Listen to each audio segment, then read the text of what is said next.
Bueno, buenas tardes a todos, a todas. Soy María Antonia Maestre, soy farmacéutica y trabajo en el Hospital de Manacor. Es para mí un honor esta tarde moderar este webinar de actualización en diabetes y obesidad. Gracias por conectaros, por vuestro interés y también, bueno, pues gracias a los sponsors por apostar por espacios de formación como este, ¿no? Bueno, como farmacéuticos hospitalarios, nosotros directamente no dispensamos fármacos para tratar la diabetes o la obesidad, pero estas condiciones tienen un gran impacto en los pacientes que atendemos. Diariamente dispensamos medicación para pacientes con enfermedades crónicas, enfermedades inmunomediadas, que están estrechamente relacionadas con estas dos comorbilidades. En nuestras consultas de farmacia es donde podemos desempeñar pues un papel clave en la conciliación del tratamiento, en la educación del paciente, en establecer estrategias de promoción de salud, en monitorización de la adherencia, que estamos muy acostumbrados, y, cómo no, en definitiva, llegar a mejorar la calidad de vida de estos pacientes y obtener pues, los mejores resultados en salud. Nuestros ponentes nos acercarán a que podamos mejorar en estos aspectos. Contamos con un equipo excepcional de profesionales, cada uno desde su perspectiva única, y que en este espacio pues, se convertirá en complementaria. Nos actualizarán en dos patologías que requieren de no solo una visión integral, sino también integradora, donde los equipos multidisciplinares se hacen del todo imprescindibles. Para empezar, empezaremos el webinar con Ángel. Ángel García nos va a hablar concretamente de la actualización en diabetes, el manejo farmacológico. Ángel es farmacéutico hospitalario que desarrolla su actividad profesional actualmente en el Servei de Salud de les Illes Balears, en el ICSalut, en servicios centrales, promoviendo el uso racional del medicamento, y aparte, bueno, destacar que también es coordinador del boletín farmacoterapéutico El Comprimido. Buenas tardes, Ángel. Buenas Cuando tardes a quieras, todos. Venga, pues vamos podemos al lío. empezar. Vamos Muy al lío. bien, adelante. Nada, Vamos a silenciar los micrófonos para que no haya ningún acople. Y nada, adelante, cuando quieras. venga, pues vamos allá. Nada, haremos un repaso rápido, ¿vale? De algunas, bueno, de algunas guías, de Tirzepatida, de alguna novedad que ha habido en este año 2024 y alguna cosa que esperamos para el año 2025. Nada, como vamos a hablar a ver si esto pasa. Como vamos a hablar de medicamentos, pues bueno, antes de entrar en materia, pues decir mi conflicto de intereses, ¿no? Simplemente decir que percibo una compensación económica por hacer esta charla y que en los últimos 5 años pues he recibido financiación de Roche por un curso y de Novartis para asistir a unas jornadas, ¿no? Entonces, nada, empezar con unos indicadores, así como introducción rápida, con los indicadores claves del Sistema Nacional de Salud que hacen referencia a diabetes, ¿no? En ellos podemos ver que en nuestra comunidad la prevalencia es ligeramente inferior a la prevalencia nacional. Sin embargo, tenemos pacientes que tienen en general un peor control, ¿vale? No hay mucha diferencia con la media nacional, pero sí estamos un pelín por debajo de la media nacional, ¿no? Y además teniendo en cuenta un control de glicada por debajo de 7,5, ¿no? En lugar de 7. También vemos que tenemos más hospitalizaciones, a pesar de tener menos diabéticos, y también tenemos una tasa de mortalidad prematura pues ligeramente superior. Venga, vamos a repasar un poco una de las controversias que hay en los últimos años, ¿no? Desde el año 2022 yo creo que no hay blog médico o de atención primaria que no haya abordado un poco esta pregunta, ¿no? Si la metformina sigue siendo primera línea en la diabetes tipo 2 o si sigue siéndola de una manera tan general, ¿no? Cada vez hay menos pacientes candidatos a tratamiento con primera línea en la diabetes tipo 2. Y como no, pues hay siempre un equipo a favor de la diabetes y otro equipo bueno, a favor de la diabetes, a favor de la metformina y otro equipo en contra, ¿no?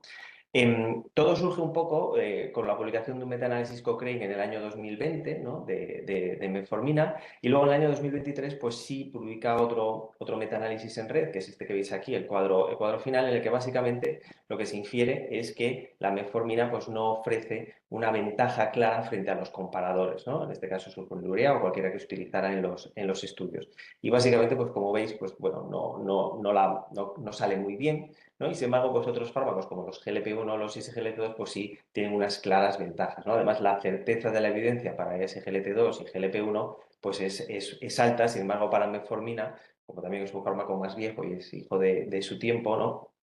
Pues la certeza de la evidencia es más baja, ¿no? Entonces, a partir de este metaanálisis en red, que se venía a unir al metaanálisis de la Cochrane, que nos he puesto para no aburrir, pues bueno, se establecen, pues bueno, dos bandas, ¿no? El año pasado tuvimos dos editoriales del Colegio Americano de Médicos, una a favor del uso de metformina y otro en contra del uso de metformina, bueno, a favor del uso de metformina de manera general, ¿no? O generalizable, ¿da?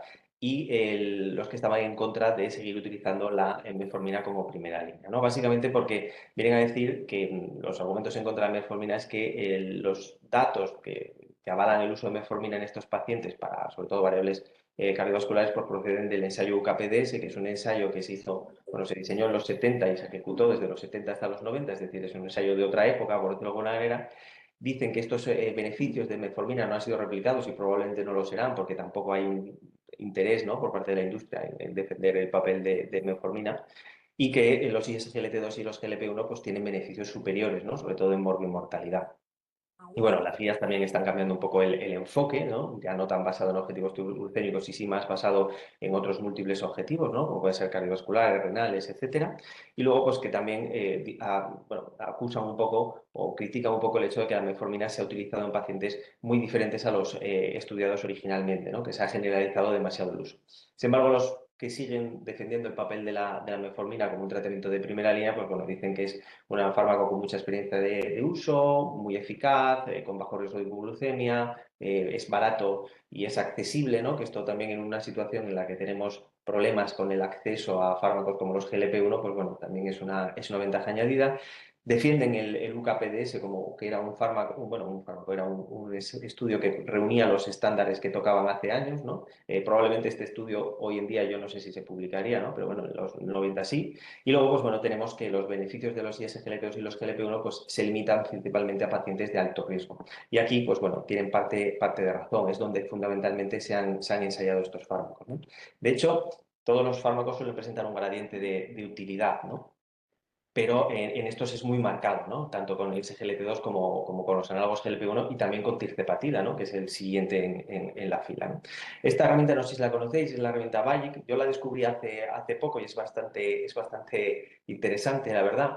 Básicamente es una herramienta que intenta traducir un poco lo que dicen las guías o lo que dice la evidencia a la práctica clínica, ¿no? Entonces, en esta herramienta pues, se cargaron unos datos sobre diabetes mellitus tipo 2, varios metaanálisis, ensayos clínicos, guías clínicas, y se hicieron unos modelos, ¿no? Unos modelos matemáticos, podemos decir, ¿no? Entonces, en esta esta herramienta clasifica a los pacientes con diabetes mellitus tipo 2 en tres grandes grupos de riesgo, ¿no? Tenemos los pacientes de más bajo riesgo, que son aquellos que tienen tres o menos factores de riesgo cardiovascular, que es un perfil, la verdad, que muy habitual en la atención primaria, y luego ya tenemos pacientes con un mayor riesgo cardiovascular, bueno, con mayor riesgo, que es aquellos que tienen la enfermedad cardiovascular ya establecida, ¿no? Es verdad que todavía no son los peores, ¿no? Porque todavía no tienen enfermedad renal. Entonces, si comparamos estos dos grupos, la herramienta, pues bueno, nos da las tablas GRADE y como veis, en los pacientes de bajo riesgo, por ejemplo, en mortalidad por cualquier causa, veis que los ISGLT2 y los GLP-1 frente al tratamiento estándar, pues tienen un beneficio, pues bueno, de 2 eventos menos en 5 años, ¿vale? Pues habría 2 muertes menos con ISGLT2 y con GLP-1 en 5 años de tratamiento, ¿no? Sin embargo, cuando nos vamos a los pacientes de muy alto riesgo, pues los números cambian, ¿no? Ya serían 13 muertes menos en el mismo periodo. Si esto lo trasladamos a la gráfica, pues vemos, y calculamos un NT, pues vemos que efectivamente estos pacientes o estos fármacos tienen un gradiente de utilidad muy marcado y que en pacientes de bajo riesgo, pues bueno, el esfuerzo terapéutico a hacer es muy grande, ¿no? De hecho, tampoco he querido entrar aquí, pero bueno, hay varias publicaciones económicas, ¿no? Farmacoeconómicas que te vienen a decir que estos fármacos a los precios actuales pues no serían rentables en pacientes de bajo riesgo, pero sí serían muy rentables en pacientes de alto riesgo. ¿Qué dicen las guías de práctica clínica, ¿no? Sobre estos fármacos y cómo los posicionan? Pues bueno, la verdad es que la de referencia siempre es un poco la ADA, ¿no? A pesar de que es un consenso, no es una guía en sí, es un consenso. Es verdad que en la edición de este año 2025, al menos el algoritmo de tratamiento lo han limpiado bastante, va a estar mucho más estilizado, ¿no? Más entendible. No había grandes cambios con respecto a las guías del 24, 23 o 22. Quizás lo más, bueno, ellos siguen proponiendo un enfoque de tratamiento basado en comorbilidades y no tanto en objetivos glucémicos. Primero mirar comorbilidades y luego ya el resto, ¿no? Y bueno, también sí que es verdad que lo más novedoso quizás de este año, que era una cosa que en el texto ya comentaban, en la del 2024 al menos, es el papel del hígado graso, ¿no? ¿Qué pasa con los pacientes con diabetes que ya tienen enfermedad hepática metabólica, ¿no? Entonces meten aquí en el algoritmo pues este añadido, ¿no? Sabéis que desde hace unos años, pues bueno, se habla un poco desde hace 2, 3 años, se habla un poco de cuáles serían los beneficios que pueden tener los GLP-1 o la tirzepatida, incluso la pioglitazona, sobre los pacientes que tienen tanto esteatosis como esteatohepatitis, ¿no? Y bueno, pues establece una serie de recomendaciones. Por ejemplo, pacientes con diabetes mellitus tipo 2 que tengan esteatosis, sobrepeso y obesidad, pues recomienda considerar el uso de GLP-1 o tirzepatida, ¿no? Y es importante esta frase de aquí, ¿no? Dice, por sus potenciales beneficios, ¿no? Es decir, realmente son beneficios que necesitan la evidencia que los soporta, pues no es todo lo sólida, ¿no? Que a lo mejor nos gustaría, ¿no? Y luego pues tenemos que en adultos ya que tengan la osteohepatitis, pues sí que también recomienda el uso de pioglitazona, GLP-1 o tirzepatida, y ahora también aquí contempla el uso de tratamiento combinado, ¿no? De una pioglitazona más un GLP-1. El caso es que cuando te vas a la guía y miras un poco cuáles son los estudios en los que se fundamentan esta recomendación, pues bueno, básicamente lo que nos encontramos son fase 2, algún fase 4 y algún análisis de subgrupos de fases 3, que, bueno, el objetivo principal tampoco era de buscar mortalidad cardiovascular, ¿no? Eran más variables intermedias lo que se buscaba. Entonces, bueno, es verdad que lo ideal sería que estos hallazgos y la IGADA lo recoge un poco así también, ¿no? Dice bueno, que la evidencia que soporta estas recomendaciones de momento es un poco débil, pero que esperan que en el futuro un ensayo 3 confirme estos hallazgos de beneficio de GLP-1 y tirzepatida sobre pacientes con hígado graso, ¿no? Otra de las cosas que también incorporan desde hace un par de años al menos es contraindicar pues, el uso combinado de los IDPP4 y los análogos GLP-1. Comentándolo con los compañeros de visado, me dicen que no es infrecuente ver esta asociación, ¿no? De un GLP-1 con un IDPP4, pero realmente tenemos ya bastantes documentos, bastantes ensayos que nos dicen que no hay un beneficio adicional, ¿no? a esta asociación. Aquí veis un poco una de las referencias de la guía ADA, ¿no? Que te viene a decir que, bueno, que no hay un beneficio adicional de añadir IDPP4 ni en la glucosa plasmática, ni en los niveles de péptido C, ni en las secreciones de insulina. La red GDPS, que es otra bastante exigida aquí en nuestro ámbito, pues bueno, básicamente sí que sigue considerando a metformina. Tiene un enfoque muy similar al de la ADA, ¿no? De comorbilidad o de un objetivo de control glucémico, pero sí que es verdad que ella sí que sigue considerando a la metformina como un tratamiento de primera línea, ¿no? Un tratamiento al que añadir otras cosas, no un tratamiento a eliminar. La guía ADA, por ejemplo, en variables renales sí que te dice que la metformina en pacientes renales que la metformina es un fármaco de uso preferente, ¿no? Pero bueno, también hay que utilizar un ISGLT2, un GLP. Vale, en cuanto a la ACP, que el Colegio de Médicos Americano ya os digo que ha tenido bastante debate este año 2024 sobre la metformina, pues bueno, ha actualizado las recomendaciones que tiene sobre los nuevos antidiabéticos, ¿no? Tanto GLP-1 como ISGLT2. Y básicamente sí que recomienda añadir un ISGLT2 o un GLP-1 a metformina, ¿no? Y modificaciones en el estilo de vida para eh, por una parte, con el SGLT2, pues mejorar ingresos por insuficiencia cardíaca, mejorar los resultados renales y disminuir mortalidad cardiovascular. Y luego, pues con los GLP-1, pues aparte tendríamos la reducción de mortalidad de eventos cardiovasculares, así como también de ictus, ¿no? Y si nos da tiempo al final, pues también se ha publicado a lo largo de este año con GLP-1, con semaglutida. Con liraglutida ya teníamos algo, pero con semaglutida se ha publicado un ensayo clínico que también avala un poco el uso de los fármacos GLP-1 en pacientes con enfermedad renal, ¿no? Sin embargo, la segunda recomendación es pues, que no recomienda el uso de un IDPP4, ¿no? Es decir, los IDPP4 es verdad que han caído un poco en desgracia, aunque todavía les queda algún nicho de pacientes, como paciente mayor, anciano, frágil y demás, ¿no? Pero bueno, sí que están en contra de la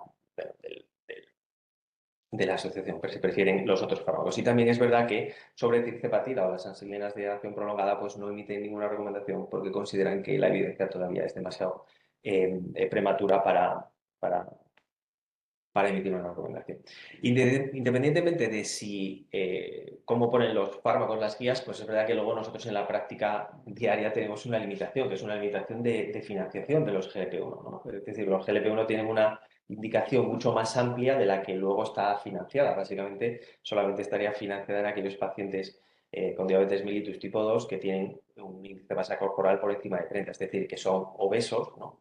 Y que además tienes que combinarlo con otros antidiabéticos. No estaría financiado el uso en monoterapia, ¿no? Y desde el año, bueno, desde mirando un poco la preparación de la sesión, veo que en Bifimet, en la base del Ministerio, han añadido este comentario ahora en febrero de 2025, es decir, que no se incluye en la prescripción farmacéutica la posología de 2 miligramos semana, que es una posología que se ensayó en los ensayos clínicos y que además, si os fijáis en la ficha técnica de semaglutida, esta presentación viene recogida, aunque luego nunca se ha comercializado como tal, ¿no? Esto obligaría también a usar dos jeringas de Ozempic de las que disponemos y tampoco es que haya demasiado Ozempic, ¿no? Entonces, bueno, pasando ya rápidamente a la tirzepatida, bueno, ya está disponible como medicamento no financiado, se comercializó yo creo que la segunda parte de este año, el Monjuaro, yo creo que la segunda parte del año 2024. Es verdad que es curioso porque en Comisión Interministerial de Precios la tuvimos en el orden del día, yo recuerdo que en abril o mayo, y luego se retiró, la retiró. Supongo que el laboratorio la retiró, no sé muy bien el motivo, pero supongo que este año 2025 será el año en el que se hable de la financiación pública de tirzepatida, ¿no? Vamos, me extrañaría mucho que no entrara. Aquí veis un poco el desarrollo clínico, ¿no? Los estudios SURPAS de tirzepatida. Es verdad que son todos ensayos pivotales destinados a valorar el efecto de tirzepatida sobre una variable subrogada, ¿no? Sobre la variación de la glicada respecto al valor basal.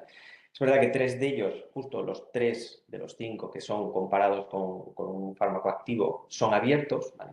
Esto es una limitación de los estudios.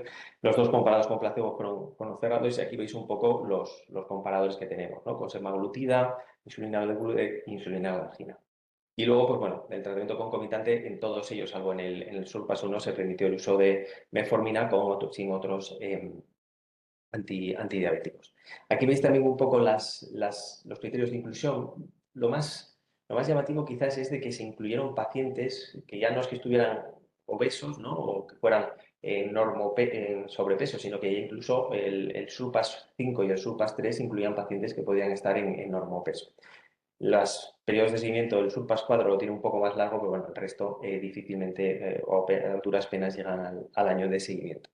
Y aquí veis un poco las características de la población que se incluyó. Es verdad que el SURPAS 1 era un ensayo muy destinado a pacientes que tenían una diabetes inicial, ¿no? Que estaban, bueno, que tenían una evolución bastante corta de la diabetes.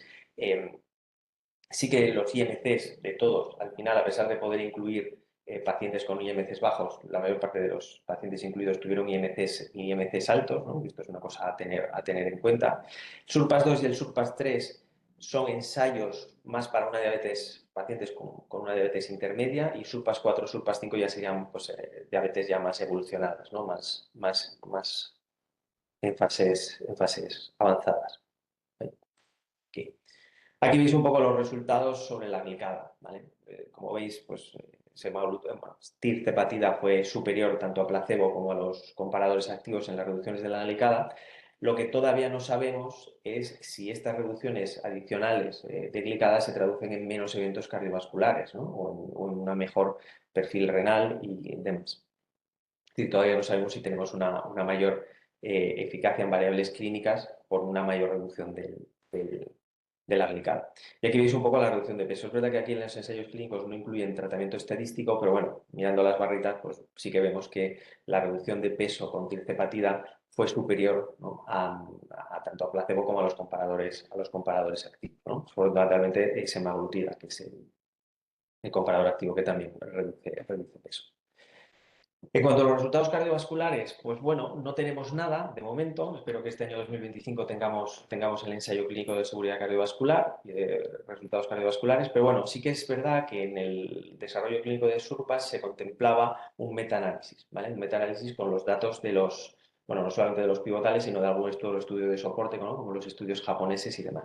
Entonces, todo esto se metió se hizo un metaanálisis con todos estos datos y aquí podéis ver que realmente con los datos que tenemos ahora no parece, ¿no?, que tirzepatida tenga un beneficio cardiovascular, pero es pronto para decirlo, ¿vale? Fijaros que el número de eventos registrados fue muy poco, ¿vale? Fueron muy pocos, básicamente también porque la duración del seguimiento de los estudios fue muy escaso, ¿no? Salvo el SURPASS 4, que dura 104 semanas, el resto pues no llegaban al año. Entonces es pronto para decir cuál es el efecto cardiovascular que tiene la tirzepatida, pero sí que al menos podemos afirmar que tirzepatida es segura desde el punto de vista cardiovascular, ¿vale? No sé si recordáis que, bueno, desde el año 2008 la FDA y la EMA pues exigen estudios de seguridad cardiovascular a los nuevos antidiabéticos por la experiencia que tuvimos con la rosiglitazona, ¿no?, en la que bajaba glicada, pero incrementaba eventos. Entonces, pues bueno, parece que al menos desde el punto de vista cardiovascular el fármaco es seguro. Aquí veis un poco las gráficas.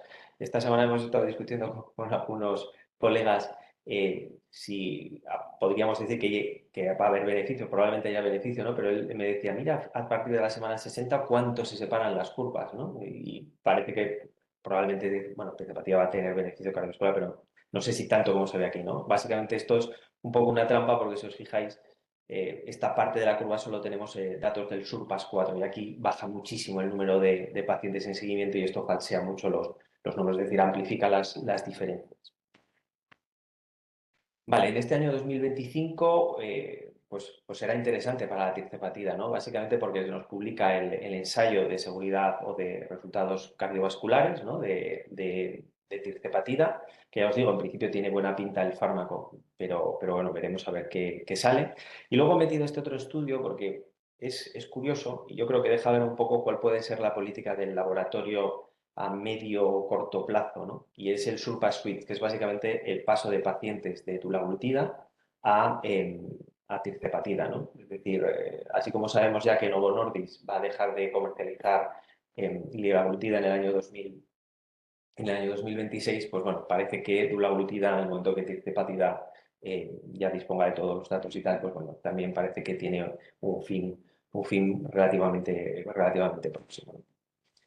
Aquí veis un poco la seguridad, la verdad es que... Ángel, Dime, perdona, 5 minutos, dos dos, minutos. 3 minutos. Bueno, Venga, pues gracias. súper rápido. La seguridad de tirzepatida como es dual, ¿no? Como tiene la vía GLP-1, pues comparte efectos adversos con los análogos GLP-1.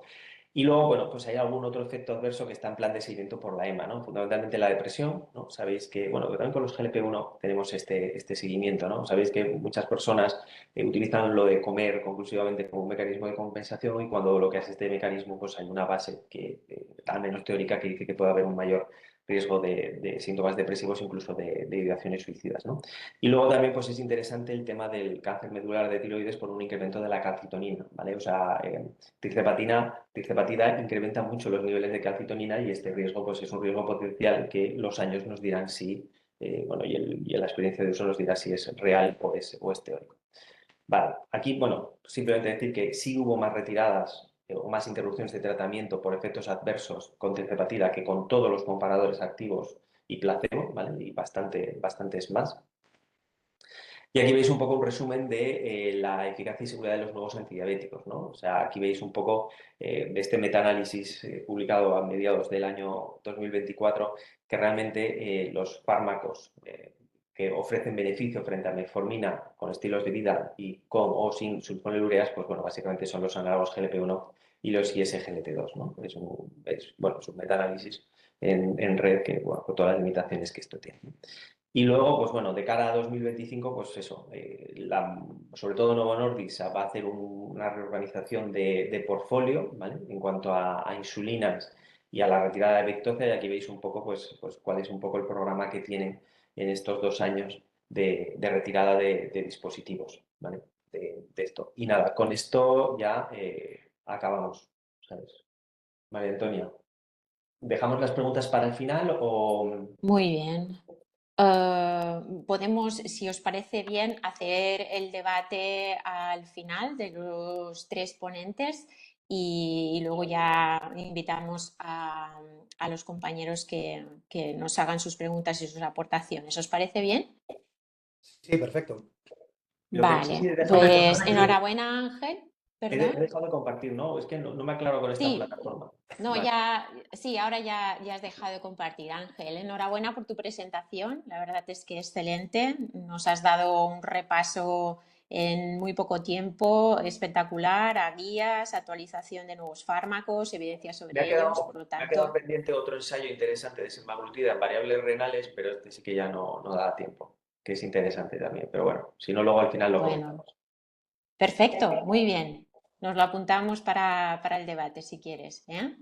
Vale, estupendo. Pues vamos a seguir con el doctor Cuatrecasas. Guillem Cuatrecasas es doctor, endocrinólogo, director del grupo CEPEN de endocrinología y director también de la unidad multidisciplinar de obesidad del Centro Tecnon del Grupo Quirón en Barcelona. Además, compagina su labor clínica con docencia, siendo profesor en nutrición en la UOC. Por lo tanto, nada, sin más, os dejo con Guillem y bueno, pues esa actualización en obesidad, cómo nos enfrentamos a la epidemia de la obesidad. Adelante. Muchas gracias, María Antonia. Es un A placer ti. que me hayáis invitado y siempre es muy bueno poder compartir la visión pues, con otras profesiones sanitarias, ¿no? Con farmacéuticos hospitalarios, es fantástico. Quiero felicitar también a Ángel, me ha encantado su presentación. Una visión muy práctica, muy resolutiva, muy útil, la verdad. De verdad, muy bien, muy bien. Muchas Bueno, os voy a gracias. compartir mi presentación. Eh, Creo que alguien está siguiendo, está compartiendo todavía, ¿eh? Y yo no puedo compartir. María Antonia, igual eres Puede tú. ser, María Antonia, que estés compartiendo tú. Sí. Yo creo que ya no, pero yo estoy Filial viendo lo académica. del el tarjetón A ver, de... a ver, a ver. Yo creo que alguien está compartiendo, ¿eh?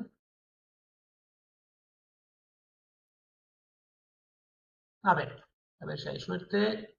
¿Me veis ahora? Sí, yo sí que lo veo, Guillem, ¿Sí? yo lo veo Sí, perfectamente. perfecto. ¿Todo el mundo lo ve bien? Perfecto. Sí, Sí, sí, sí, Pues, ok. sí, pues venga, adelante. vamos adelante. A ver, yo voy Muy a bien. intentar daros una visión un poco amplia de lo que es la obesidad tal como la vemos hoy en día, ¿no? Y hace como unos 30 años que me dedico a ello y hombre, algunas visiones sí que han cambiado muchísimo. Y entiendo que la parte farmacológica es la que más os interese, voy a intentar pararme ahí un poquito, pero vamos a dar una visión un poco general, ¿no? Bueno, aquí tenéis mis conflictos de intereses, pues charlas, ensayos clínicos, en fin, algún un advisory board también. Eh, y como os decía, voy a intentar hablaros en global de lo que es hoy en día la obesidad, entendida como enfermedad, como una enfermedad pues crónica, como enfermedad recidivante y por una enfermedad que además implica no solo comorbilidades, sino un problema de mortalidad. Y esto es un tema importante porque la obesidad demasiadas veces tenemos una visión muy estética, ¿no?, del problema y en realidad no, es una enfermedad que como veréis ahora con los datos epidemiológicos tiene una gravedad bastante importante, ¿no? Veréis que en mi orden es un poco distinto a lo habitual, ¿no? Epidemiología por un lado, definición de lo que es la enfermedad, pero luego vienen comorbilidades, porque hoy en día veréis que se define la enfermedad de la obesidad muy en base a qué enfermedades asociadas tiene, ¿no? Como Ángel antes hablaba pues, de la diabetes con o sin hígado graso como un concepto, ¿no?, diferenciador, pues aquí ocurre un poco lo mismo, ¿no? Hay diferentes obesidades, diferentes fenotipos y las comorbilidades muchas veces ayudan a esa definición de ese fenotipo, ¿no? Y luego la fisiopatología, un esquema tradicional vendría al principio, ¿no?, nos va a servir para explicar los tratamientos farmacológicos. Cuando Ángel hace un momento hablaba de semaglutide o hablaba de tirzepatide, en el fondo lo que estamos hablando es de suplementar al organismo de una serie de hormonas, de incretinas, que probablemente a lo largo de nuestra vida van descendiendo con la edad, ¿no? Entonces, no deja de que son tratamientos que al final son tratamientos muy fisiológicos, ¿no? Bueno, vamos a la visión un poco de cuál es la prevalencia de la enfermedad. La verdad es que no se nos escapa a nadie que es un problema de salud de primer orden. Aquí tenéis una última publicación que es de este año pasado, 2024, del grupo de Javier Escalada en Navarra, en Pamplona. Fijaros cómo las prevalencias hoy en día en España prácticamente se acercan al 27, 28, 29%. La previsión en 2030 es de que tengamos este 29.4% y en 10 años vista estemos rozando el 37%. Es decir, que no van a mejor las cosas, las tendencias y las proyecciones son francamente malas en nuestro país, en España, ¿eh? Porque tenemos a veces la visión de que la dieta mediterránea es magnífica y pues no, esto lo desmiente, o no la estamos haciendo como decimos que la hacemos, o hay otros problemas dentro, ¿no? Pero nuestro país es de los primeros en Europa, tanto en obesidad en adultos como en niños, con lo cual, en fin, no estamos tan bien probablemente a nivel de salud alimentaria, ¿no? Pero lo que os decía al principio, no solo es un problema de prevalencia, sino es un problema de morbilidad. Lógicamente es importante la asociación de obesidad con diabetes, aquí veis, 80% de los casos de diabetes tipo 2 van asociadas a un grado u otro de obesidad, 35% de los eventos cardíacos isquémicos, 55% de los hipertensos, los pacientes con hipertensión tienen cifras de obesidad, pero no solo es esta comorbilidad, sino la mortalidad, ¿no? La obesidad es el 4% de causa independiente de mortalidad prematura, ¿no? Con lo cual, cuidado que estamos hablando de una enfermedad muy importante con un gran impacto sanitario, ¿no? Y también a nivel de invalidez, de ausentismo laboral, en fin, ahí hay una estimación aproximadamente de 35 millones de casos de invalidez parcial, total, anuales, causadas directa o indirectamente por la obesidad, ¿no? Así que, bueno, problema sanitario del primero. Bueno, la definición de obesidad a ninguno de vosotros se os escapa, ¿no? Hasta ahora clásicamente venía definida por el índice de masa corporal, peso partido por talla a la altura, pero eso, que es una definición publicada hace ya, bueno, tradicional en muchísimos años y refrendada en el año 2000 por la SEDO, por la Sociedad Española de Obesidad, hoy en día no es demasiado correcto, ¿no? ¿Por qué? Porque una persona con mucha masa muscular tendrá un índice más alto, una persona con insuficiencia cardíaca tendrá un índice más alto, una persona pues con un linfedema, lo mismo, es decir que hay demasiados errores en la clasificación por IMC y debemos empezar a hablar de porcentaje de grasa, ¿no? Y yo os invito a leer esta revisión o esta publicación de hace apenas 2 semanas de Lancet, en donde se redefine de alguna forma la obesidad en base a este porcentaje de grasa y a la presencia o no presencia de comorbilidades y complicaciones. Por lo tanto, en la nueva definición de obesidad es fundamental tener un análisis de composición corporal. Debemos hablar de grasa, no debemos hablar de agua, no debemos hablar de masa ósea, no debemos hablar de masa muscular, sino que la obesidad entendida como adiposidad, es una enfermedad del tejido adiposo, ¿vale? Las nuevas definiciones en porcentaje de grasa corporal también han variado. Hoy en día en varones la estimamos por encima del 27% y en mujeres por encima del 38%. Obviamente no todos tendremos una impedancia ni tendremos un DEXA para poderlo medir, pero sí existen diferentes calculadores, y aquí tenéis uno, por ejemplo, de la CUN, de la Academia Universitaria de Navarra, que es muy útil para poder estimar este porcentaje de grasa, simplemente teniendo peso, edad, si es un varón o mujer. Otro tema importante, una vez tengamos el porcentaje de grasa definido, es dónde está ubicado, ¿no? También sabéis que la obesidad central o androide, que es la predominantemente a nivel abdominal, es la que va asociada a mayores comorbilidades, complicaciones, ¿no? Sobre todo de tipo cardiovascular. Y aquí lo veis, ¿no? En este corte de TAC que tenéis, pues a vuestra derecha un panículo subcutáneo muy marcado, mientras que a vuestra izquierda pues tenéis una disposición de la grasa mucho más intraabdominal, ¿no? Y a nadie se escapa que esta de la izquierda pues es más patológica, al menos en perspectiva de tipo cardiovascular, que la de la, ¿no? Pero aún así debemos ser todavía más precisos. No solo nos vale saber que la grasa es intraabdominal porque vemos una barriga aumentada y porque hacemos un perímetro de la cintura y lo tenemos aumentado, sino que podemos definir mediante ecografía si esta grasa es periaórtica. Esta aorta aquí no se ve muy bien en esta fotografía, pero podemos definirla. Y también si esta grasa que vemos aumentar a nivel abdominal corresponde, por ejemplo, a la grasa perirrenal. Este es otro tema crucial. Estos son dos artículos de nuestro grupo, uno del 2020, otro de 2023, donde precisamente donde damos importancia es a estos acúmulos que están alrededor del riñón, porque esto va a condicionar la presencia, por ejemplo, de hipertensión en estos pacientes, ¿no? o de peor control de la diabetes tipo 2 en estos pacientes con obesidad. Entonces, bueno, no solo es el acúmulo abdominal, sino determinadas localizaciones, como pueden ser pues, periaórtica, perirrenal y epicárdica. Sabéis que este es otro tema que también cada vez tiene más interés. Cada vez es más sencillo el poderlo medir, incluso también con ecografía. Existen unos puntos de corte determinados como puntos de riesgo, precisamente como predictor de eventos cardiovasculares, sobre todo mortalidad por isquemia y también por insuficiencia cardíaca. Entonces, un poco la obesidad definida no solo como cantidad de grasa global, sino en sus localizaciones periaórticas, perirrenales y epicárdicas, ¿no? Es lo que llamamos grasa ectópica. Un poco de alguna forma estos son los fenotipos que a mí me gustaría resaltar.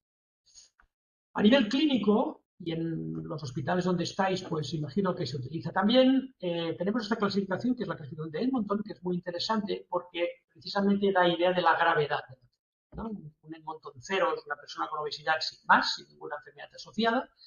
Un Edmonton 1 sería, por ejemplo, aquella persona con obesidad y además sea hipertensa. Si ya lo tratamos con algún fármaco, ya pasa a ser un Edmonton 2. Esta es la gran mayoría de pacientes que nosotros tenemos, el Edmonton 2. Cuando ya hay repercusión en órgano diana, pues, insuficiencia cardíaca, por ejemplo, pues debido a esa hipertensión, ahí ya estamos en un Edmonton 3 y así, ¿no? Pero es una clasificación interesante por la gravedad que ello conlleva.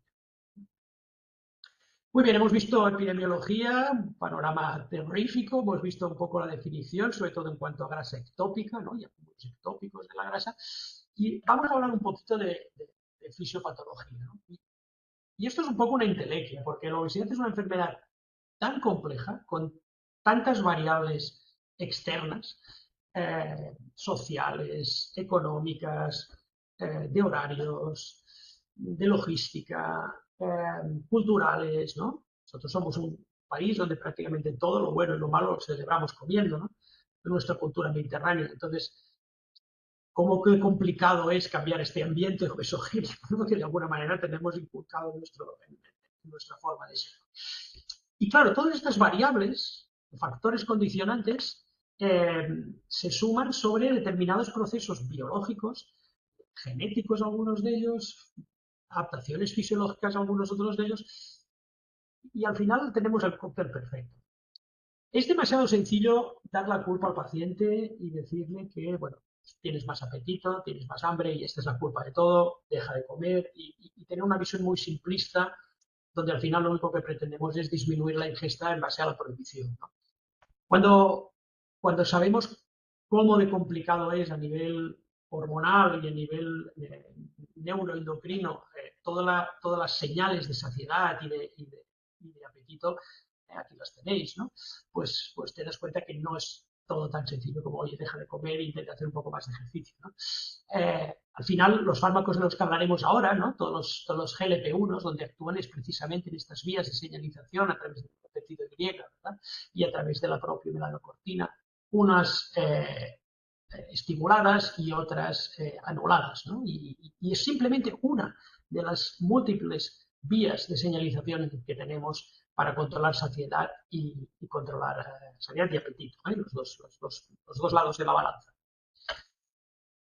Y luego tenemos otro gran órgano que no es el cerebro, como os explicaba ahora, el control del apetito, sino, y tampoco es el adipocito, que hace unos años era el rey ahí de la expresión de citoquinas y de la fisiopatología de la obesidad, sino que es el intestino, ¿no? El intestino delgado, ¿no? Y hay uno ilio, básicamente, ¿no?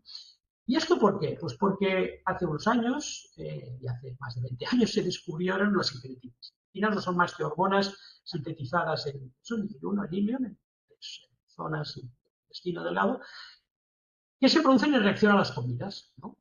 y en principio pues fueron interpretadas como sustancias que nos ayudaban sobre todo a estimular la liberación de insulina y que de alguna manera pues permitían que la explosión glucémica después de las comidas fuera. Pero se ha visto que esto no solo afecta al control de la glucosa, sino que afecta en determinadas zonas cerebrales donde controlamos el apetito. Esa fue la base para desarrollar, como sabéis, pues liraglutida. Primero fue Victoza pensando en diabetes, luego fue Saxenda pensando en obesidad, pero no deja de ser la misma molécula. Al final es un péptido con un 97% de homología de GLP-1 nativo, con lo cual un poco esa idea que os decía al principio, que los fármacos vienen a suplir un aspecto fisiológico, ¿no? de la carencia de estas sustancias incretínicas que vamos teniendo con el paso del tiempo. Influye en todas las esferas del apetito, también en la parte más compulsiva, que veis aquí a la derecha, el Prospective Consumption, también viene minimizado por este tipo de sustancias, GLP-1. Pensar también que no solo hay un efecto en el apetito, porque esto es una visión muy simple también del efecto de los GLP-1, ¿no? Hay todo un efecto periférico en diferentes ejes, a nivel pancreático, ¿no? Hay una modulación de la liberación de insulina y de glucagón, de hecho es el cociente insulina-glucagón que debemos valorar. Hay modificación del vaciado gástrico y del tránsito intestinal, hay modificación de la microbiota intestinal, entre muchas otras cosas que probablemente todavía desconocemos. Y en los efectos centrales del sistema nervioso central probablemente no solo actuamos en apetito, sino que actuamos en otras esferas, pero esto ya da para otra charla. Bueno, entonces, con esta base del conocimiento de las incretinas y del desarrollo inicial de liraglutida como sustancia homóloga básica, se han ido desarrollando muchas otras sustancias, de las cuales pues ya Ángel nos ha hablado mucho también de semaglutide y también hemos hablado un poquito de aquí no hablamos de diabetes, aquí hablamos de obesidad, sin complicaciones en principio.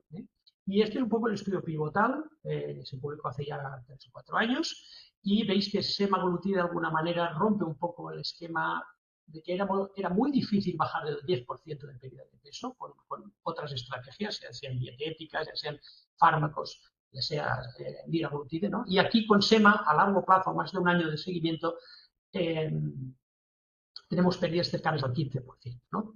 Cuando miramos a la derecha de vuestra pantalla, ¿qué porcentaje de pacientes es respondedor? Pues bueno, el 5%, fantástico, todo el mundo es capaz de perder por debajo de ese punto, pero ya cuando nos vamos al 10 o al 15%, las cifras bajan de forma muy importante, ¿no? Y esto es un tema también a tener en cuenta, porque yo creo que ahora estamos en un nivel donde debemos ser más agresivos en los planteamientos terapéuticos, y debemos ir a buscar esas pérdidas de peso mayores. ¿Por qué? Porque al final, si queremos incidir en mortalidad, ¿no? Como Ángel nos hablaba de ello, pues tenemos que ir a buscar estas pérdidas mayores. Si no, la grasa epicárdica no va a bajar, ni vamos a ver cambios en la insuficiencia cardíaca, tampoco va a bajar la infiltración grasa del hígado, ¿no? Entonces, bueno, tenemos sustancias capaces de ir más allá de este 15%, no en un 50% de los pacientes, sino en muchos más pacientes.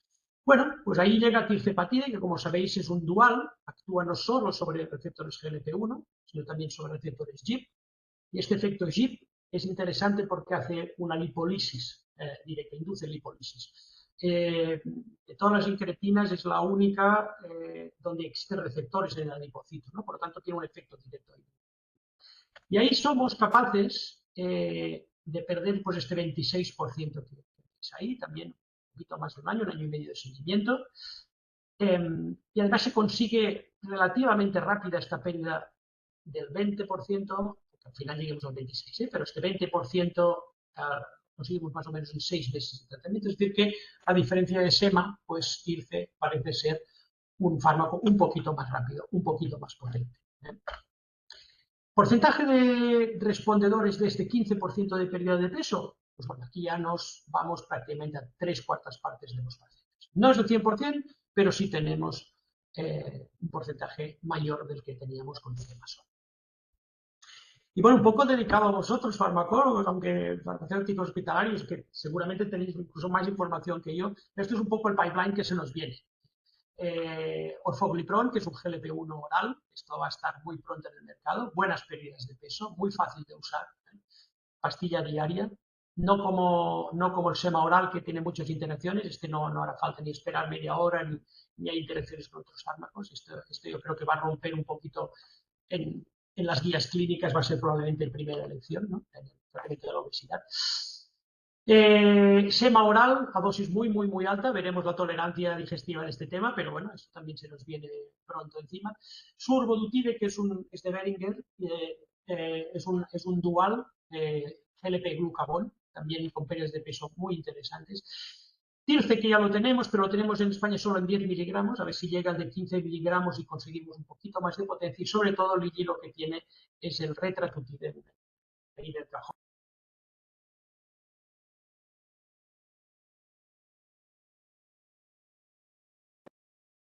Hola. Bien, Se ha hemos cortado, ¿verdad? perdido tu voz. Sí, yo creo que se ha ido, porque no nos debe oír. Sigue conectado, o sea, en la sala sigue apareciendo, pero... Sí, está moviendo el ratón, pero no lo oímos. A enviarle un mensaje Sí. o algo.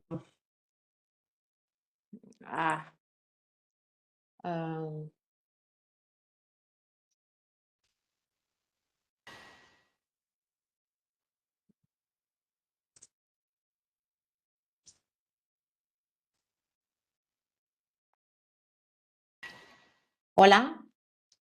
Sí. Bien, ahora sí que te oímos. Bien, ¿Se me te ve? hemos perdido un momentito.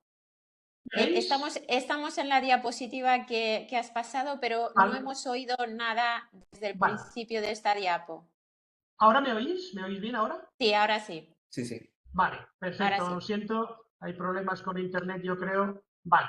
La que no habéis No te visto, esta preocupes. sí, la de los fármacos sí, los diferentes fármacos sí la habéis visto. Vale. Sí, Estamos esta aquí sí. en el Select. Vale. Bueno, esto simplemente era para deciros algo que Ángel García ha comentado ya anteriormente. Los fármacos es importante que nos den evidencia, no solo en pérdida de peso, sino en reducción de mortalidad y reducción de morbilidad, ¿no? Entonces, bueno, el único que lo ha demostrado hasta ahora, y este año que viene esperemos tener los resultados con Tirce, pero el único que lo ha demostrado hasta ahora es semaglutide, este es el estudio SELECT, y ahí también veis esta reducción de un 20% del MAFI acumulado a un año, relativamente pronto, de semaglutide comparado con placebo. Entonces, a nivel cardiovascular, de momento el único que tenemos evidencia de mejoría es con semaglutide. Bueno, no existe mucho en efectos secundarios, también Ángel lo ha comentado en la parte de diabetes, evidentemente los GLP son los mismos en diabetes que en obesidad, por lo tanto sabéis que el gran problema es de tolerancia gastrointestinal. Es verdad que existen a veces pues colelitiasis, que hay elevación de transaminasas, que hay elevación de lipasas y amilasas. Es bastante frecuente encontrarte con esta elevación, pero no con pancreatitis clínicas. Pancreatitis clínicas son muy poco prevalentes. Fijaros que es un 0,2% de todos los selects hechos en obesidad. Es decir, que bueno, pues hay que tenerlo presente, hay que estar al tanto, pero es muy poco. Y ya que también Ángel lo ha comentado, yo os quería pasar estas dos publicaciones para que os las reviséis. Uno es sobre los efectos psiquiátricos asociados a estos fármacos, ¿no? Y comparándolo con la mayor prevalencia de efectos psiquiátricos que hay en obesidad, ¿no? Sobre todo en depresión y ansiedad. Y también una revisión sobre cáncer, porque también se han hablado mucho sobre el riesgo de cáncer de páncreas y sobre tiroides, no solo medular de tiroides con elevación de calcitonina, sino cáncer de tiroides en general. Hoy en día, con estos metaanálisis, podemos decir que no hay ninguna evidencia seria, con grandes series de riesgo de cáncer ni de páncreas, ni de tiroides, ni siquiera de medular de tiroides.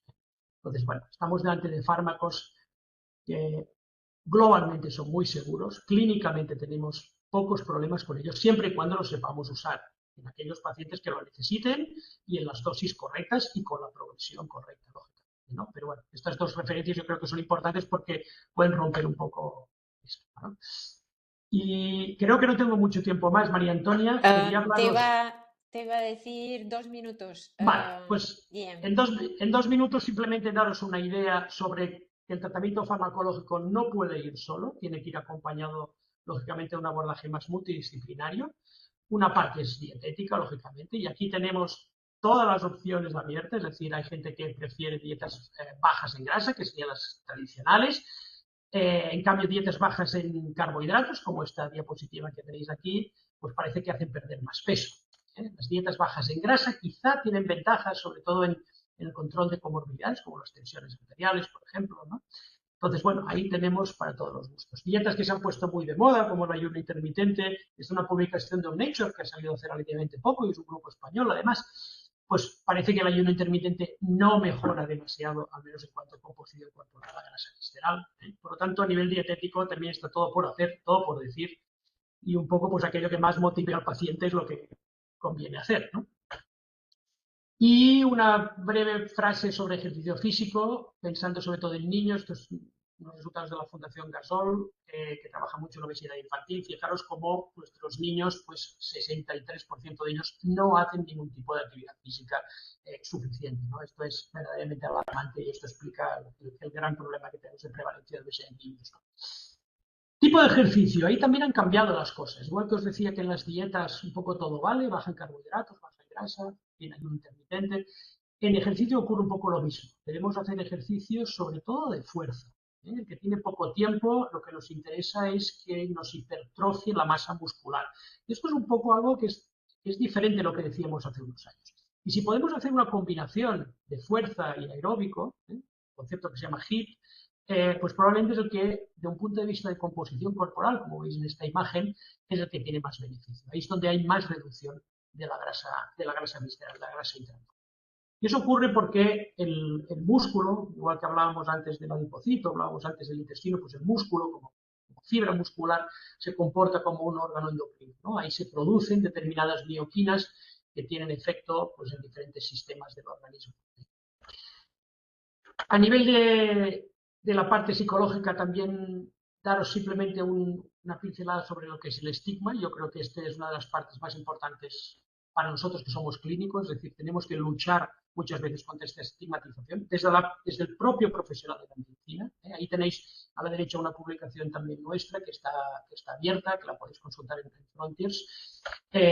Y al final, pues bueno, el movimiento este que existe, ¿no? Del body positivity, de que el paciente de alguna forma se acepte, ¿no? Es interesante para quitarle peso al paciente, pero, nunca mejor dicho, pero bueno, tampoco debemos caer en la autocomplacencia, ¿no? O en la dualidad en que, bueno, el body positivity no casa bien o no encaja bien con lo que es el concepto de enfermedad que pretendemos darle a la obesidad, ¿verdad? Entonces, bueno, como veis, pues muchos frentes, una enfermedad extraordinariamente compleja y bueno, pues tenemos mejores armas que hace un tiempo para luchar contra la epidemia de obesidad, sí, pero estamos empezando. Yo creo que lo que viene en unos años adelante será muchísimo más interesante. Nada, muchas gracias y disculpad los problemas de conexión. No te preocupes, Guillem. Gracias por tu excelente presentación. Enhorabuena. Nos has dado una perspectiva y una visión de la obesidad como enfermedad, y ya no solo como enfermedad, sino como enfermedad grave. Y decir que no, el pipeline farmacéutico siempre nos encanta, entonces están por venir grandes novedades y muchas gracias por presentárnoslo de esta manera tan didáctica. Vamos a continuar con Salvador Herrera. Salva nos va a hablar de la asistencia sanitaria basada en valor en el contexto del paciente obeso y nos va a presentar el proyecto Naveta Obesidad. Salvador es neurocientífico y psicólogo clínico, es profesor en la Facultad de Ciencias de la Salud de la Universidad Internacional de Valencia y bueno, actualmente su investigación se centra en la calidad de vida relacionada con la salud y en el desarrollo de medidas de resultados reportados por los pacientes, los PROMs, integrando el Machine Learning para mejorar la atención sanitaria. Forma parte del comité científico de Naveta, entre otras asociaciones y comités. Por lo tanto, Salvador, adelante. Ya vemos tu presentación. Vale, Cuando quieras. Muchas gracias. Perdonad porque os estaba poniendo la presentación de neuropsicología infantil y no era aquí el lugar. No era aquí el lugar. Bueno, es difícil, ¿no?, dar una charla sobre esto después de estas dos magníficas presentaciones que hemos oído con estos dos compañeros, cada uno con su visión, con su procedencia diferente, pero al final hemos caído, hemos encajado en un punto muy importante que decía ahora Eduardo Cuatrecasas, la cuestión de los diferentes impactos de la obesidad más allá, ¿no?, de la parte obviamente clínica y que evidentemente hemos mencionado, ¿no? Está claro que digamos, la rama del conocimiento que se encarga de evaluar el impacto de las distintas patologías o las distintas condiciones que pueden tener efectos sobre, en fin, la propia salud, es esto que conocéis como calidad de vida relacionada con la salud, ¿no? Y por tanto es una rama de conocimiento importante también para estudiar pues todo lo que impacta la obesidad en aquellas personas que viven con esta condición, ¿no? O sea que mucho más allá de lo que estamos diciendo, pues la obesidad es evidente que tiene un enorme impacto en la salud mental, pues a través de conceptos psicológicos como la estigma, la discriminación, etcétera, etcétera, afectando a la autoestima, sobre todo en adolescentes, básicamente en chicas, pero también cada vez más en chicos, debido a los diferentes estereotipos que se generan, bueno, pues probablemente por lo que se decía antes, ¿no?, del ambiente obesogenético que hay, en fin, en la sociedad en la que estamos inmersos, ¿no? Por supuesto, también la obesidad afecta al estado emocional, provocando pues una sensación de fatiga y de vergüenza social y de, en fin, de retraimiento. Evidentemente, esto también tiene un impacto en el sueño y a su vez el impacto que se provoca en el sueño tiene un impacto en la salud, más allá de la unión causa-efecto de obesidad e impacto en el sueño, ¿no? Provocando alteraciones pues incluso también laborales y a nivel de bueno, diferentes esferas del contexto psicológico, ¿no? En el contexto de Naveta, en la cohorte Naveta, sabéis que tenemos, bueno, pues un montón de pacientes, prácticamente 5.000 pacientes en seguimiento, y hemos hecho un preanálisis, digamos, una evaluación rápida para ver cómo está la calidad de vida de nuestros pacientes desde la perspectiva de la obesidad, ¿no? Utilizamos el rango del IMC, es verdad que como decíamos antes, bueno, no sería la variable más adecuada, pero de momento es lo que teníamos hasta hace poco. Y como podéis ver, utilizando PROMIS 29, que es un elemento, una métrica de calidad de vida que apunta a diferentes rangos, pues diferentes dominios, perdón, hacia la intensidad, hacia la ansiedad, depresión, fatiga, habilidades para participar en cuestiones sociales, la interferencia que provoca el dolor de la propia enfermedad, si lo hubiese, trastornos del sueño, etcétera, etcétera, ¿no?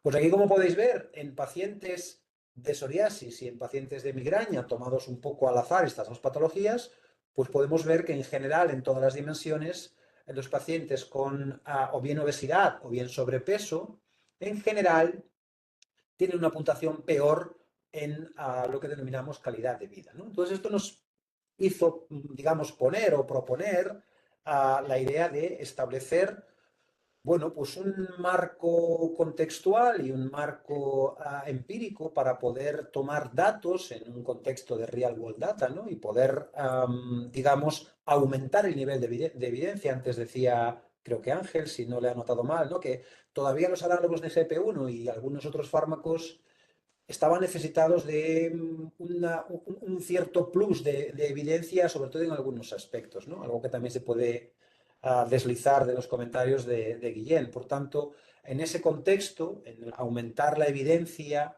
que hay de los agonistas de GLP-1 o de los análogos de GLP-1 en el contexto de personas que viven con obesidad, pues desde el Comité Científico de Naveta se decidió echar a andar un proyecto o un proyecto con cierta envergadura, y es reunir a una serie de profesionales que ahora os explicaré pues para establecer una visión 360 de todos aquellos pacientes, aquellas personas que viven con obesidad. No solo la calidad de vida, sino también distintas variables fisiológicas que son interesantes, ¿no? E incluso cuestiones más relacionadas con la cirugía, ¿no? También ahora veremos. O sea que nuestro objetivo era diseñar un estándar set, una medida global, un documento de consenso, donde tuviésemos una visión general de este tipo de personas, ¿no?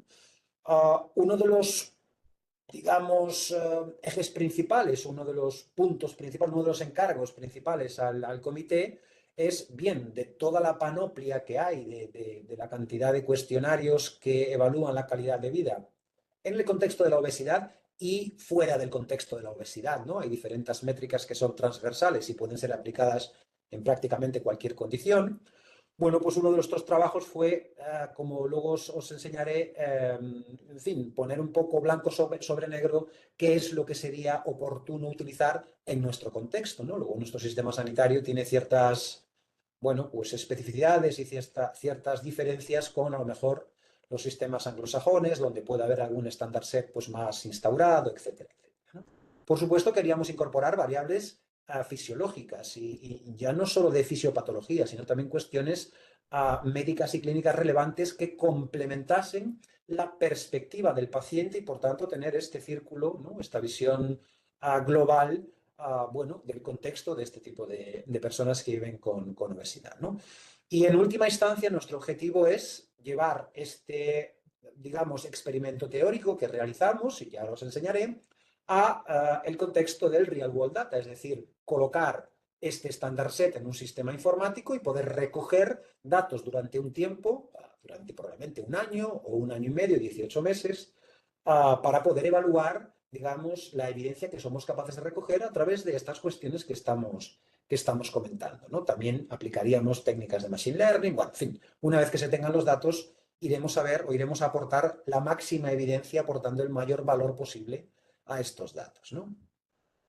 Bueno, tuvimos la suerte en el Comité Científico Naveta de contar con una serie de profesionales claves en fin, exponentes en sus respectivos campos para montar este pequeño comité de expertos, ¿no?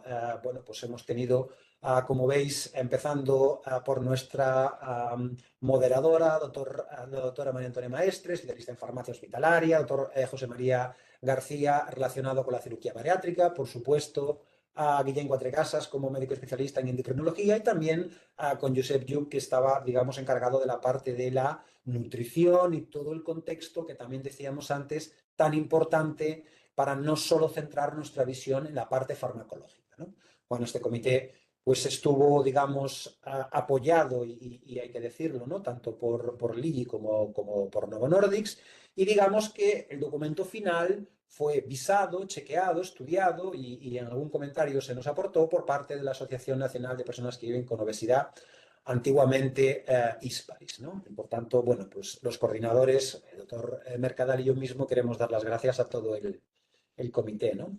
El comité, básicamente, o el grupo de trabajo que formamos, encontramos o diseñaron una serie de dimensiones que son clave a la hora de estudiar un poco el impacto de esta condición sobre las personas que viven con esta condición, ¿no? O sea que son 7 dimensiones clave, una dimensión física que puede incluir problemas en la movilidad, dolor crónico, fatiga, etcétera, etcétera, ¿no? También su dimensión o una dimensión más psicológica que puede abarcar aquello que decíamos, ¿no? Pues la estigma, ansiedad, depresión, muy importantes además, ya no solo en el hecho de la patología, sino también en el uso de los fármacos, que estamos viendo que, bueno, hay que tener un cierto control sobre esto.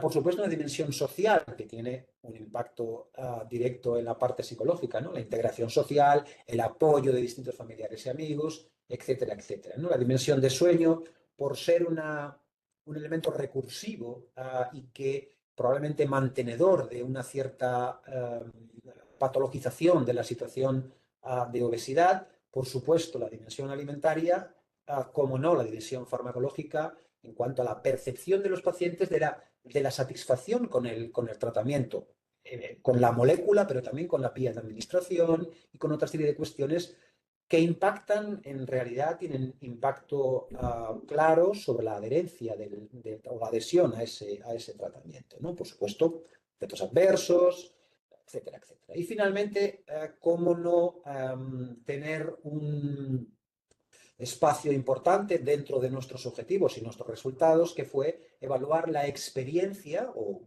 proponer una herramienta que evalúe la experiencia del paciente desde el punto de vista de los Patient Report Experience, que son cuestionarios que no miden el impacto sobre la calidad de vida que tiene la patología en cuestión, sino que miden la experiencia que tiene ese paciente, sobre todo pacientes crónicos, que son los que más visitan, ¿no?, y revisitan las unidades clínicas, pues esta experiencia es muy importante. Ya no solo desde el punto de vista de la gestión de la unidad, ¿no?, de la unidad clínica, sino que se ha demostrado en diferentes revisiones que esta experiencia con el ámbito clínico, digamos así, tiene un impacto directo sobre la percepción que tenemos de nuestra propia salud. O sea que digamos que la calidad de vida relacionada con la salud y la experiencia son dos macrovariables que están realmente imbricadas, ¿no?, y realmente interconectadas una con otra. Bueno, como os decía antes, existe una amplia panoplia de diferentes herramientas que nos permiten evaluar la calidad de vida, algunas específicas para la cuestión de la obesidad, otras transversales que pueden ser aplicables perfectamente. Por tanto, el comité, digamos que pusimos sobre la mesa, ¿no?, 19 de estas herramientas, de las cuales teníamos que, evidentemente, elegir las más completas y proponer un estándar set que sea realista, ¿no? Que sea asequible y que luego se pueda digitalizar, ¿no? Por ejemplo, pues algunos muy conocidos, ¿no?, como el PROMIS 29 o el EQ5D para dimensión física, pero que también comparten otra serie de dimensiones, por ejemplo, la dimensión sueño, aquí la he puesto repetido, perdón, la parte psicológica también, PROMIS 29 también aplica, bueno, de tal forma que el comité hizo un trabajo minucioso de evaluar qué dimensiones medía cada uno de los cuestionarios para intentar, digamos, montar el puzzle utilizando criterios científicos y validados para escoger determinados PRONs, ¿no?, más allá de la propia sensación que tenemos pues aquellos profesionales que trabajamos con los cuestionarios, al igual que puede tener cualquier otro profesional con algún, en fin, con algún otro tratamiento, pues para, digamos, evitar este sesgo, utilizamos, bueno, pues primero una de las variables más importantes a considerar es cuántos ítems, cuántas preguntas lanza ese cuestionario. Esto es muy importante, no podemos saturar a nuestros pacientes. Propiedades psicométricas, por supuesto, los cuestionarios deben ser fiables, válidos, tienen que tener sensibilidad al cambio, si no, no servirían para evaluar. Por supuesto, tienen que ser adaptables al contexto digital. Esto hay que pasarlo a través de, bueno, pues, diferentes plataformas, diferentes aplicativos, diferentes aplicaciones. No se pueden pasar a mano en consulta por cuestiones evidentes que no voy a mencionar. Y finalmente deben estar validados al contexto donde los vamos a pasar, ¿no? Nosotros en el comité científico muchas veces vemos que se pasan herramientas o se pasan cuestionarios, bueno, con una traducción así un poco más o menos, hecha poco más menos que por la gente que está utilizando el cuestionario, y esto es un gran error a la hora de la replicabilidad, ¿no?, para poder publicar o para poder, en fin, realizar luego análisis minucioso y matemático sobre estos resultados. Deben ser cuestionarios que estén validados en nuestro contexto, ¿no?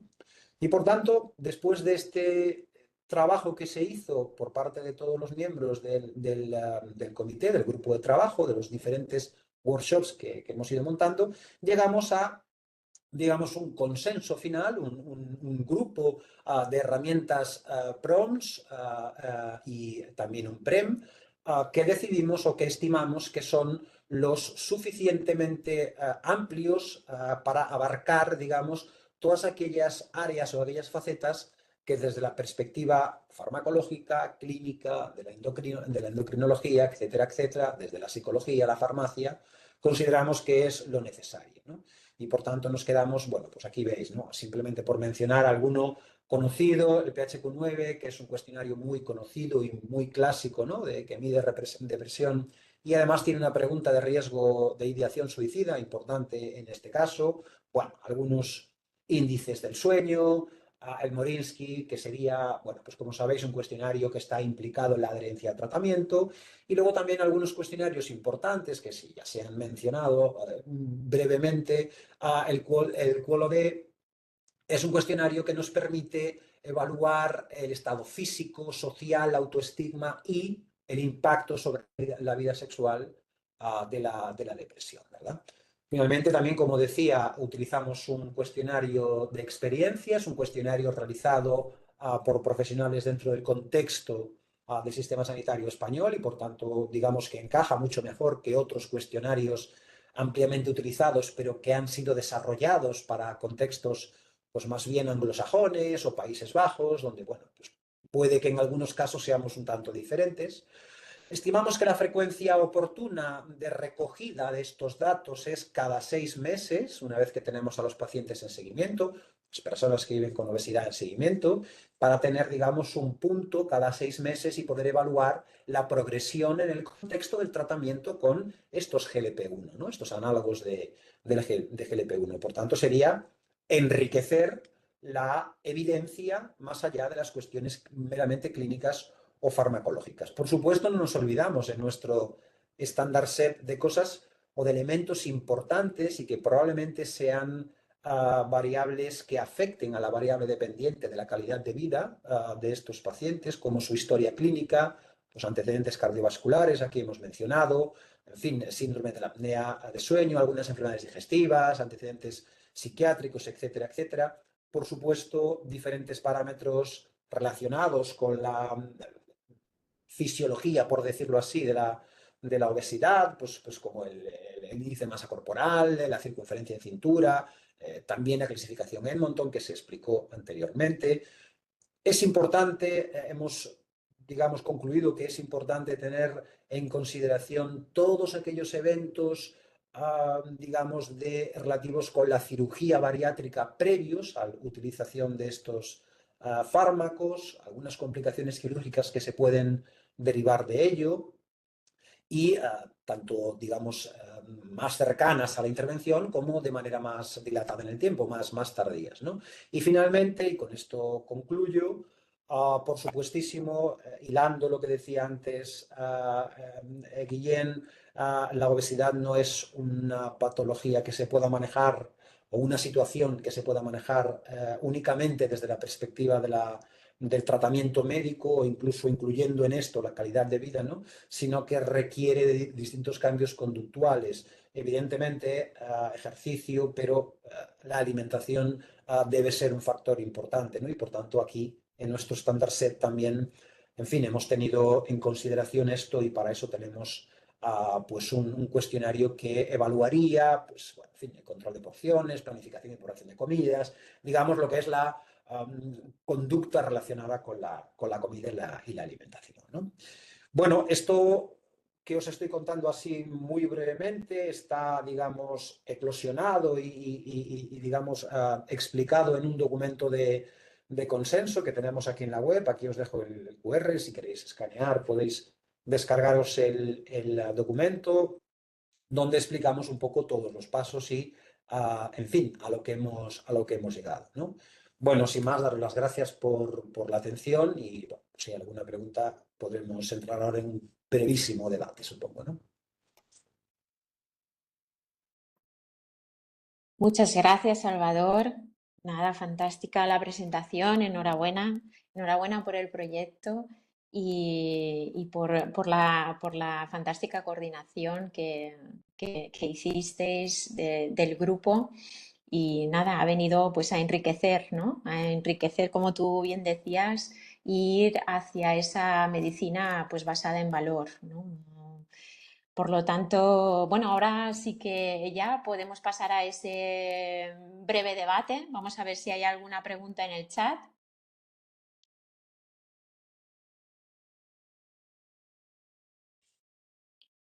Yo creo que no. No, por lo tanto, vamos directamente. Yo he pensado algunas, entonces voy a preguntaros a vosotros directamente. Por ejemplo, para los dos, Ángel y Guillem, que nos habéis hablado más de estos nuevos fármacos, de los agonistas GLP-1, que si pudierais hacer un poco, pues un poco de visión futurista de posicionamiento terapéutico que llegarán a adquirir estos nuevos fármacos dentro del arsenal terapéutico, ¿qué les pronosticaríais? Pues no sé, yo creo que les Ángel, pronosticaría mucho éxito. Tal y como están las cosas, creo bueno, o sea, sinceramente, yo creo que serán fármacos que a medida que vayan bajando precios y a medida que también los laboratorios vayan pudiendo suministrar, ¿sabes? Porque también tenemos un embudo ahí, ¿no? Tenemos problemas de suministro y de acceso a estos fármacos, pues que yo recuerde desde algo más de 2 años. ¿Vale? Es decir, hay un embudo en la producción que por lo que dicen no parece estar relacionado con el principio activo, sino con el plástico de la pluma. ¿No? Es un poco también un poco lo que llega. Pero bueno, sí que es verdad que hay, bueno, Guillem me ha puesto unos cuantos fármacos que están en cantera. Yo hice un poco el ejercicio de intentar ver cuántos ensayos para obesidad o para diabetes había abiertos en registros y que estuvieran en reclutamiento, ¿no? Y que fueran fase 3. Y sumando ambos números, me salían unos 2.000 en reclutamiento, ¿vale? Es decir, la gran mayoría de ellos patrocinados por industria, también alguno por alguna institución pública, ¿no? Entonces, yo creo que les veo, pues yo veo un poco que se pondrá de moda un poco el tema tricepatida, es decir, los duales, ir bloqueando cada vez más vías, y yo creo que va a ir un poco por ahí, ¿no? Es decir, la dulaglutida que tenemos ahora y que está muy bien, parece casi como que ya está quedando obsoleta, ¿no? Al ritmo que van estas cosas, ¿no? Y un poco el propio laboratorio también parece que apuesta un poco por eso. Así que yo creo bueno, resumiendo, ¿no? Que llegarán muchos más, ¿sabes? Y que se generalizará todavía más su uso y sobre todo su financiación.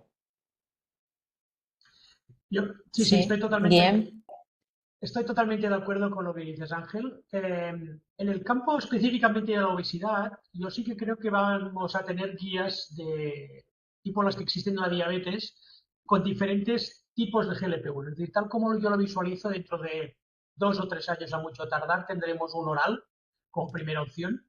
No especialmente potente, pero desde luego mucho más de lo que hay ahora, muy fácil de tomar. Yo creo que ese será un primer escalón.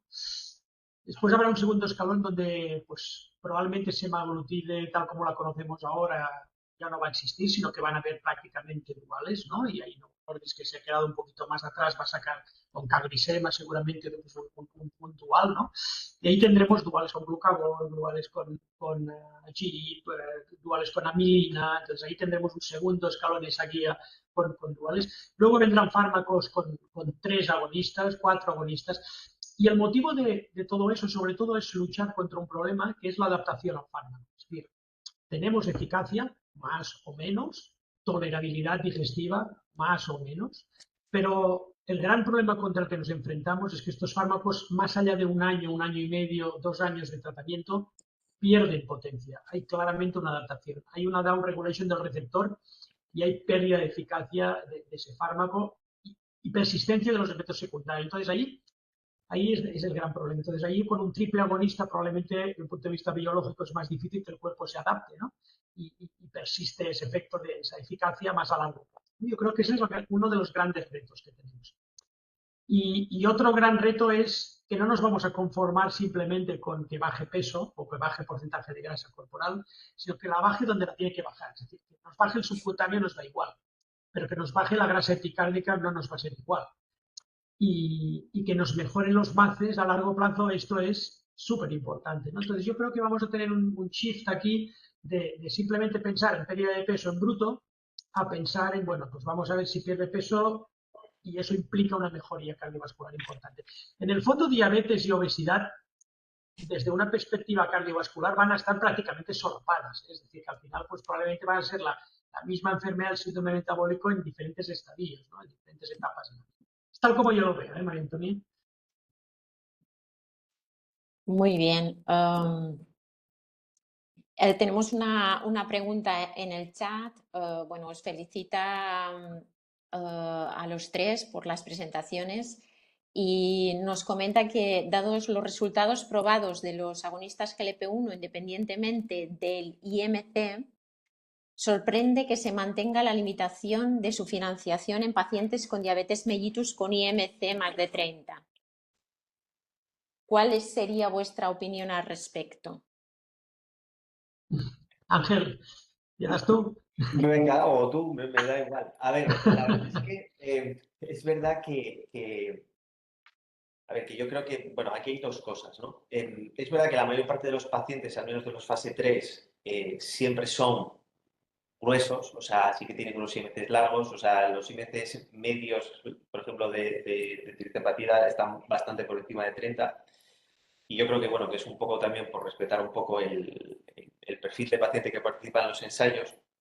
Y luego, pues también hay un tema, pues eso, de negociación económica entre el laboratorio y el ministerio, ¿no? Es decir, si tú quieres utilizarlos en IMCs más bajos, pues también tienes que hacer un ajuste de precio. Y eso al final depende de una negociación, ¿no? entre, pues ya os digo, el ministerio y el laboratorio.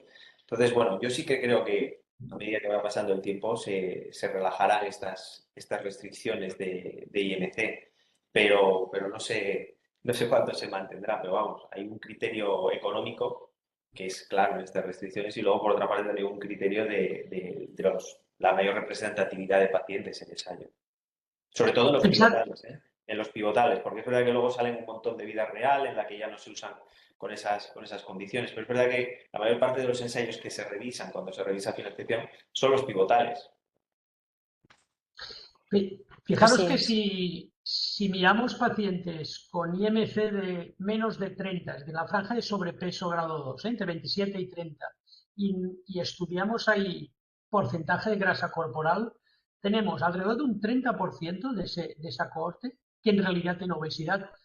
El porcentaje de grasa superior al 38%. Es decir, la definición de obesidad no está bien hecha.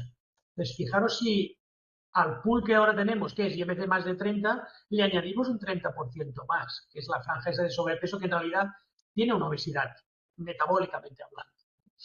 Entonces, por eso es efectivo el GLP-1 en IMCs de 31, igual que es efectivo en un IMC de 42 y se mantiene, ¿no? Porque en realidad algunos de esos IMCs de 31 tienen un porcentaje de grasa enorme, equivalente a un IMC igual de 37 o 38. Es decir, que ahí volvemos a estar en el problema de qué estamos definiendo, de lo que estamos hablando en realidad, ¿no? El IMC nos ha servido hasta ahora, pero no nos sirve más. Pasa que, bueno, la motivación es económica, sin duda, de la restricción, no científica. Eso coincide 100% por Ángel. Tenemos que coger esa perspectiva que nos has abierto bien, ¿no? De no fijarnos solo en el IMC y ahondar un poquito más preciso. Sin duda. Y bueno, quisiera terminar con una pregunta para Salvador, para que ya lo podamos liberar, que está pendiente de iniciar una clase. Y bueno, Salvador, con este proyecto, este documento de consenso de obesidad y en Naveta, ¿qué puede venir después? ¿Avánzanos algún proyecto? Sí, Pues sí, primicias de momento no tenemos muchas, pero bueno, sí que hay, en primer lugar estamos intentando poner este proyecto que os enseñaba, ¿no? En fase 2, es decir, en fase de recogida de datos en Real World Data, es decir, tener una cohorte de pacientes y estudiar todas estas variables en este tipo de personas. Esto requiere un impacto y un esfuerzo económico que estamos, en fin, intentando recabar entre todos, y esto sería la intención actualmente del Comité Científico de la obesidad. Y más proyectos similares se están intentando lanzar en el contexto siempre del aumento, ¿no? de la evidencia. Y un poco también lo que decíamos ahora de que al final los estudios son cortos, tenemos evidencia durante poco tiempo, ¿no? Incluso contaba Ángel 40 semanas, ¿no? Como mucho, algunos estudios. Entonces, nuestra intención es hacer un estudio un poco más a largo plazo, ¿no? Ya decía, 18 meses, 24 meses para tener bueno, pues una cierta cantidad de evidencia y probablemente algunas cosas se podrán modificar o no serán tan evidentes como lo que pensamos ahora, ¿no? O sea que en eso estamos, ¿no? En el empuje, digamos, de la fase 2 para poder obtener datos empíricos de esto, ¿no? Perfecto, sí, sí, en base real, en real Eso, world data. eso es. Sí, Con todos los sí. problemas que eso puede generar y con todas las revisiones de los distintos cuestionarios que eso puede generar, ¿no? Muy bien, pues nada, la verdad es que ha sido pues un gusto teneros a los tres. Creo que hemos hecho un equipo multidisciplinar muy, muy exitoso y creo que nos tiene que dar ejemplo para poder establecer estos equipos en nuestro día a día y más en enfermedades transversales como la diabetes y la obesidad que ocupan bueno, pues muchas otras enfermedades crónicas como comorbilidad. Y desde las consultas de farmacia hospitalaria, pues tenemos ahí un punto estratégico para, cómo no, pues hacer ese abordaje y esta formación nos va a ayudar a todos a poder hacer mucha promoción de salud desde ellas. Nada, enhorabuena a los tres y para mí ha sido un gran placer moderar esta formación. Muy Gracias. bien, muchas Muchas gracias, gracias. Antonia. Muchas gracias. Adiós. Gracias a todos por conectaros y hasta la próxima. El día Adiós, gracias. 24. Acordaros. Adiós. Gracias.